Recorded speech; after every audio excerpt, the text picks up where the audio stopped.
Now that we've discussed the theory behind major and minor scales and keys, I want to get really in depth with chords. However, in order for chords to make perfect sense, you first need to understand intervals. So in this lesson, we'll be covering intervals, so we can tackle chords next time. So an interval is the distance between two notes, played either simultaneously or consecutively. So the distance between any two notes played at the same time or one then the other is called an interval. Each interval or distance has a name. For example, if you take this C right here and this E flat and you go from C up to that E flat, that's called a minor third. And by the end of this lesson, I want you to know how to name each interval and figure out the interval between any two notes. So to start off, let's look at the distances or intervals between the first note and each other note of the major scale. So as we learned in previous lessons, a major scale has 7 unique notes in it, then an eighth when we complete the octave. For example, in C major we have C, D, E, F, G, A, B, that's 7, and then when we complete the octave with another C up high, that's 8. In a major scale, the distance between the first note and itself is called a unison.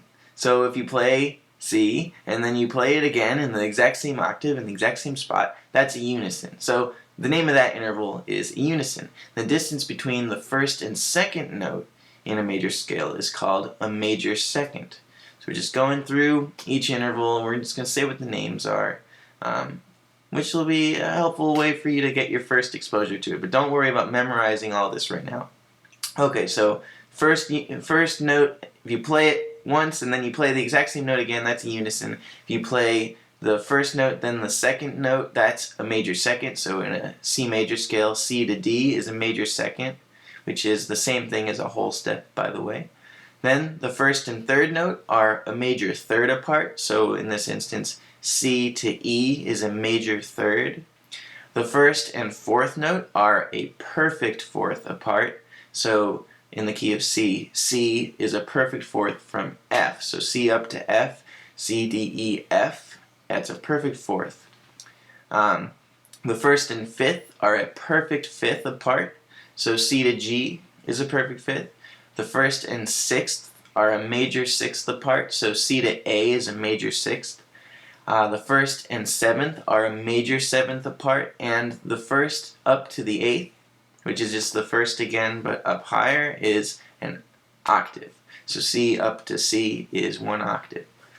So there's actually a ton of information right there, and you can use it to identify any interval within a major scale. So any interval relative to the first note of its major scale. For example, if I asked you, what's a major third away from D?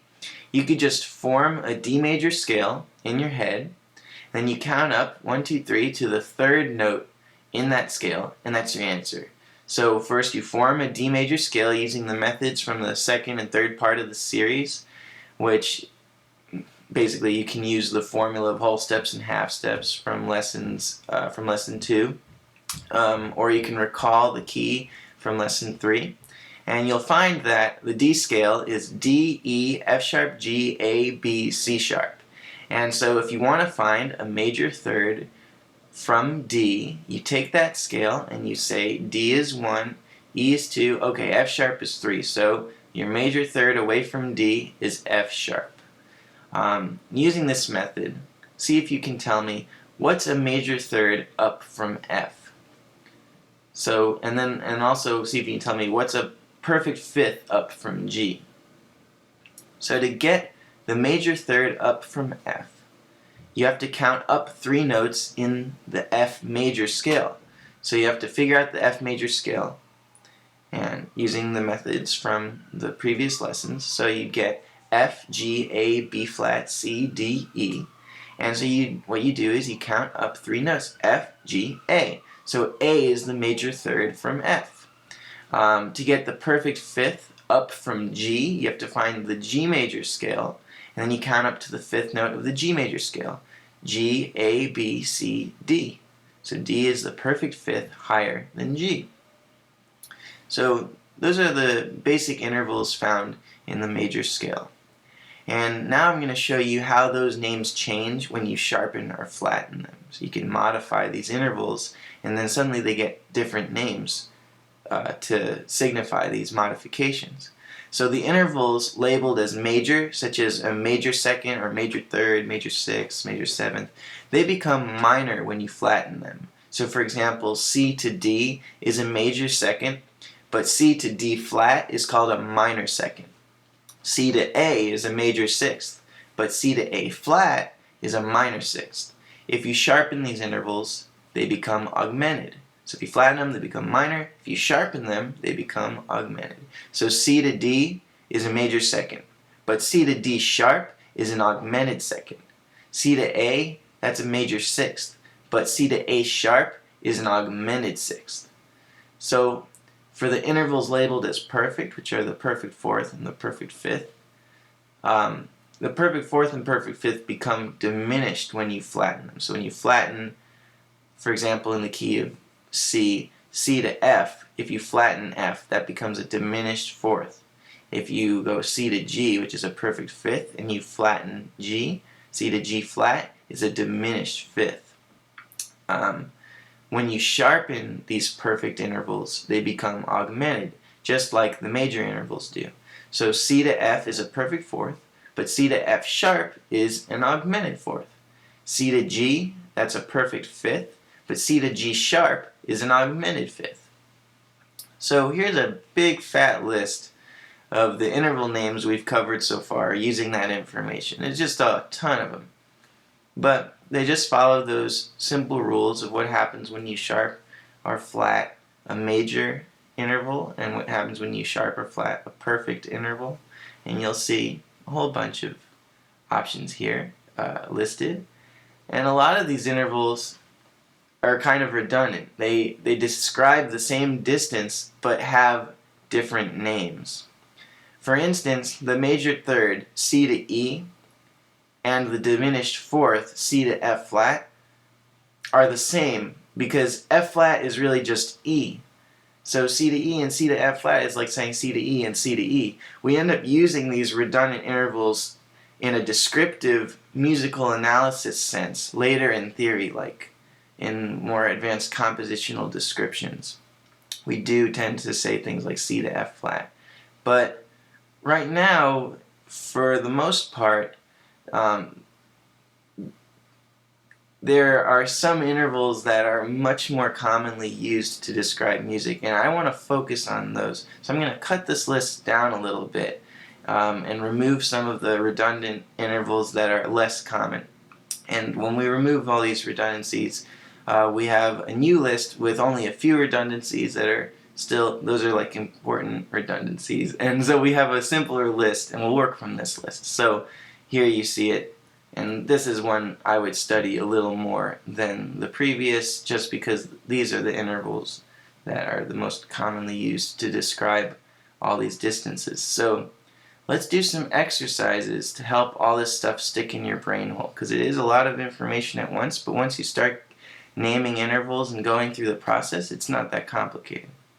So let me just go straight into it and ask, what is the interval between G going up to E flat? So see if you can figure it out on your own using what we've done so far, and then I'll give you the answer in a second.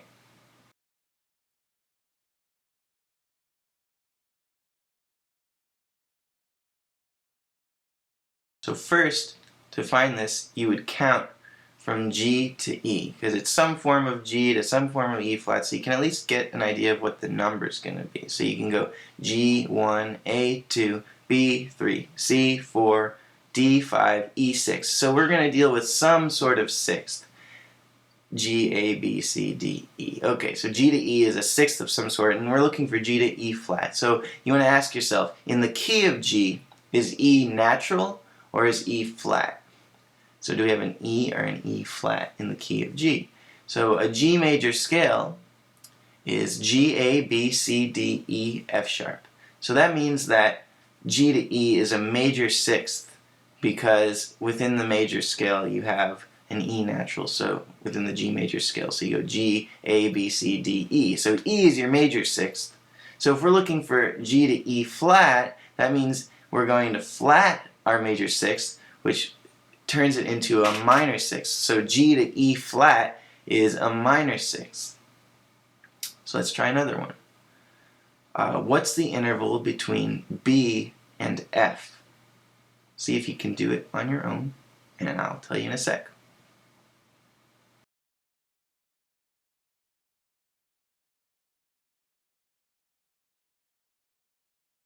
Okay, so to find this, we want to count from B to F first, just to figure out what type of interval it's going to be in terms of number. So B, C, D, E, F. Okay, it'll be some sort of fifth, because B whatever and F whatever are 5 notes apart. So then what we want to do is say, well, in the key of B, what kind of F do we have? Is it an F natural? Is it an F sharp? What kind of F do we have? So a B major scale is B, C sharp, D sharp, E, F sharp, G sharp, A sharp. So that means that in the key of B, there's an F sharp. So B to F sharp is going to be a perfect fifth. That's just going to be your interval as it exists in the B major scale. B, C sharp, D sharp, E, F sharp. F sharp's your perfect fifth. But we're looking for B to F. So F sharp, if you flatten F sharp, you get F. So that means we're going to take our perfect fifth and we're going to flatten it. And so then what you end up with is a diminished fifth. So B to F is a diminished fifth. Alright, let's do one more for the big trophy. What is the interval between A flat going up to G?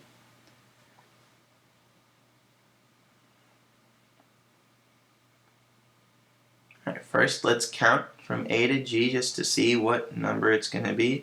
A1, B2, C3, D4, E5, F6, G7. So G is going to be, A flat to G is going to be some sort of seventh. Okay, so now we want to see, is it G or G flat? What's in the A flat major scale? So we've got, in the A flat major scale, we have A flat, B flat, C, D flat, E flat, F, G. So within the A flat major scale, we have a G natural. So that means that A flat up to G is a major seventh, because that's the type of seventh that fits in your regular old major scale. So A flat to G is a major seventh, ends up being your answer. So in order to get a really good handle on intervals, it's important to spend time studying up on your keys and scales, because that really helps you get a grounding for what the major intervals are, and then you can go, major and perfect intervals are, and then you can go and modify them from there. So try to quiz yourself on the major key signatures and the major scales, especially using this stuff from the previous lesson, lesson 3. You can practice this stuff just like you would practice math. I know it's not what everyone wants to hear, but repetitive problem solving is the way to get these facts to stick in your head. And theory is totally relevant to your instrument and to playing, and it's like, playing is when you're playing with this stuff and writing with this stuff, it's when it really sinks in. But there is a certain degree of basic mechanics of memorizing these things like facts that has to happen as well.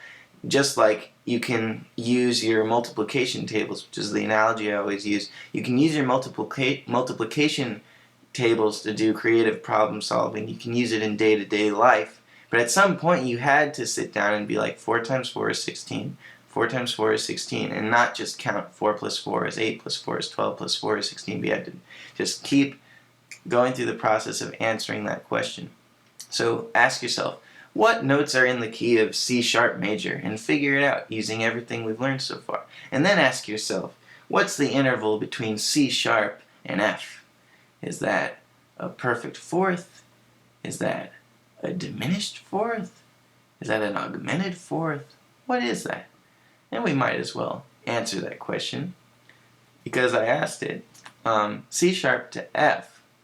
So in the key of, so first of all we count from C sharp to F, so C, D, E, F, that's going to be some form of fourth. Now we have to figure out in the key of C sharp, what kind of F do we have? Is it an F sharp, an F natural? What do we got? So in the key of C sharp, we happen to have an F sharp. So that means that C sharp to F sharp would be a perfect fourth, which means that C sharp to F is a diminished fourth. So that's an instance where diminished fourth actually makes sense to say that. So this is the process.